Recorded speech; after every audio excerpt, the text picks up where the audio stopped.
भाई UPSC state PCS की तैयारी करते हो ना, तो इस तरह से डायग्राम पारते हुए आप याद करिए, जो कि बहुत ज़्यादा इमेजिंग हो जाएगा आपको, है कि नहीं। जैसे इतना बंदरगाह है तो इतना बंदरगाह आप लोकेशन याद कर लीजिए, जो कि बहुत ज़्यादा इम्पोर्टेंट हो जाता है। जैसे मुद्रा बंदरगाह हो गया, मुंद्रा हो गया, ओखा हो गया, कांडला हो गया, हल्दिया हो गया। तो इस तरह से आप डायग्राम के अनुसार अगर बनाते हो ना, तो आपको याद हो जाएगा कि कोलकाता बंदरगाह, हल्दिया बंदरगाह हो गया, पारादीप बंदरगाह उड़ीसा में हो गया, विशाखापट्टनम आंध्र प्रदेश में, काकीनाडा आंध्र प्रदेश में, मछलीपट्टनम।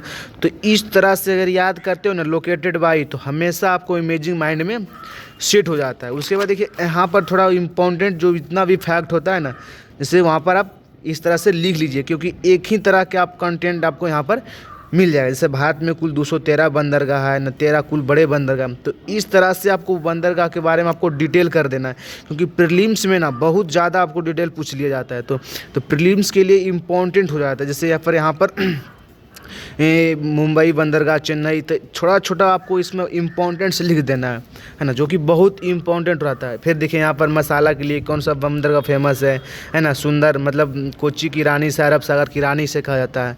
तो ऐसा करके आप अगर बना देते हो ना, तो माइंड में आपका हमेशा के लिए सेटअप हो जाता है। फिर देखिए मुंबई बंदरगाह हो गया, फिर देखिए ननसोवा बंदरगाह हो गया, गोवा हो गया, मरमागांव बंदरगाह हो गया, बेंगलुरु बंदरगाह हो गया। तो ऐसा करके आप इमेजिंग करके नोट्स बना दीजिए, जो कि हमेशा आपको याद पढ़ने में आपको आसान होगा। डायरेक्ट पॉइंट वाइज पॉइंट आपको यहाँ पर लिख देना है ना। जैसे इस तरह से कोलकाता बंदरगाह हुआ, पारादीप बंदरगाह हो गया, है ना, विशाखापट्टनम बंदरगाह हो गया, पोर्ट ब्लेयर बंदरगाह का, ओखा बंदरगाह, कालीकट।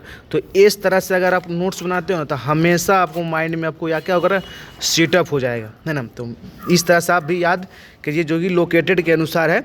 तो हमेशा आपको प्रीलिम्स में ज़्यादा हमेशा क्वेश्चन पूछा जाता है। तो प्रीलिम्स में आपको प्रीलिम्स जो कि बहुत इम्पोर्टेंट हो जाता है।